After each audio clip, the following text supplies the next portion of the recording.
Hello everyone and welcome back to my channel. ഇന്ന് നമുക്ക് butter use ചെയ്തിട്ട് പെട്ടെന്ന് എങ്ങനെ ഒരു വിപ്പിംഗ് ക്രീം ഉണ്ടാക്കിയെടുക്കാമെന്ന് നോക്കാം. വളരെ പെട്ടെന്ന് തന്നെ നമുക്കിത് റെഡിയാക്കി എടുക്കാൻ പറ്റും. അതിനുവേണ്ടി ഞാനിവിടെ ബൗളിൽ 2 ടേബിൾ സ്പൂൺ ബട്ടറാണ് എടുത്തേക്കുന്നത്. നിങ്ങളുടെ ആവശ്യത്തിനനുസരിച്ചിട്ട് നിങ്ങൾക്ക് ബട്ടറിൻ്റെ അളവ് കൂട്ടാം. എന്നിട്ട് ഒരു സ്പൂൺ ഉപയോഗിച്ചോ അല്ലെങ്കിൽ ഒരു ഫോർക്ക് ഉപയോഗിച്ചോ അല്ലെങ്കിൽ വിസ്ക് ഉപയോഗിച്ചിട്ടോ ഒക്കെ നമുക്കിത് മിക്സ് ചെയ്തെടുക്കാം. ഞാനിവിടെ ഒരു സ്പൂൺ യൂസ് ചെയ്തിട്ടാണ് ഇപ്പോൾ ഇത് ബീറ്റ് ചെയ്തെടുക്കുന്നത്.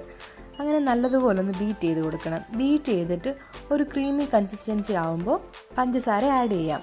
ഞാനിവിടെ 5 ടേബിൾ സ്പൂൺ പഞ്ചസാര ഒന്ന് മിക്സിയുടെ ജാറിലിട്ടിട്ട് നല്ലതുപോലെ പൊടിച്ചെടുത്തിട്ടുണ്ട്. അപ്പോൾ നമുക്കത് കുറച്ചായിട്ട് ഇതിലേക്ക് ചേർത്തിട്ട് ഒന്ന് മിക്സ് ചെയ്ത് കൊടുക്കാം. അധികം മധുരം വേണ്ട എന്നുണ്ടെങ്കിൽ ഒരു 3 ടേബിൾ സ്പൂൺ പഞ്ചസാര എടുത്താലും മതി. കുറച്ച് ചേർത്തിട്ട് നല്ലതുപോലെ ബീറ്റ് ചെയ്ത് കൊടുക്കണം.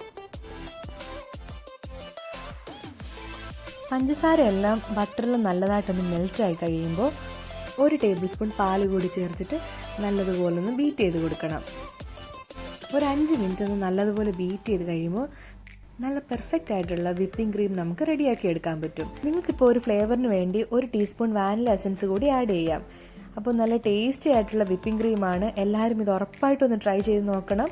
എല്ലാവർക്കും ഈ വീഡിയോ ഇഷ്ടപ്പെട്ടു എന്ന് പ്രതീക്ഷിക്കുന്നു. ഇഷ്ടപ്പെട്ടെങ്കിൽ ഈ ചാനൽ സബ്സ്ക്രൈബ് ചെയ്യുക.